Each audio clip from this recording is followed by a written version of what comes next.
Imagine a place so cold your breath freezes before it hits the ground.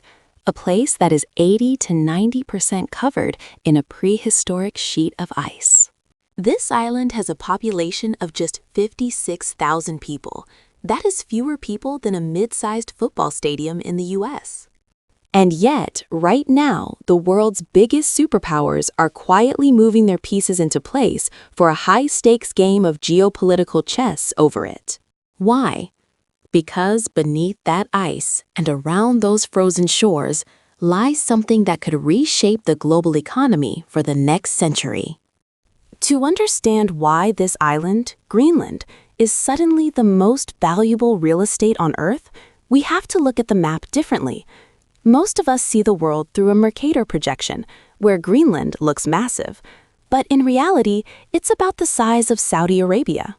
Historically, it was a frozen afterthought, but the world is changing. Specifically, the top of the world is melting.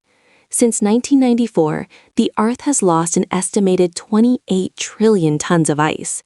For decades, the Arctic was a wall. Now, it's becoming a door. Let's talk about why everyone is suddenly checking their bank accounts to see if they can buy an island. It's about what's under it. Greenland is one of the last frontiers for rare earth elements. Right now, China controls about 80 to 90% of the global supply of these elements. If they turn off the tap, the high-tech world grinds to a halt. The Kvanefjeld site in southern Greenland is estimated to hold one of the world's largest undeveloped deposits. But it doesn't stop at minerals. As the ice sheet, which is nearly 2 miles thick in some places, recedes, it's revealing massive potential for oil and natural gas. Greenland is the gateway to those reserves. If the minerals are the gold, the water is the highway. Shipping through the Arctic can cut the distance between Shanghai and Rotterdam by up to 40%. That's 2 weeks of fuel, labor, and time saved. In 2019, the world laughed when the US president offered to buy Greenland.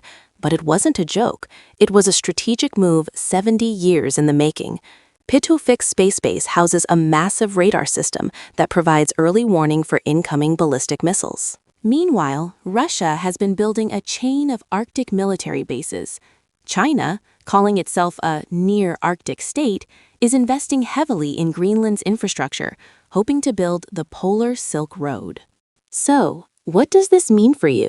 The exploitation of Greenland could accelerate the green energy transition, but we are also looking at the potential for a new Cold War in a silent region. And we can't forget the 56,000 people who actually live there. For the Inuit population, this isn't a game of risk, it's their home. They are caught between the desire for economic independence and the risk to their culture.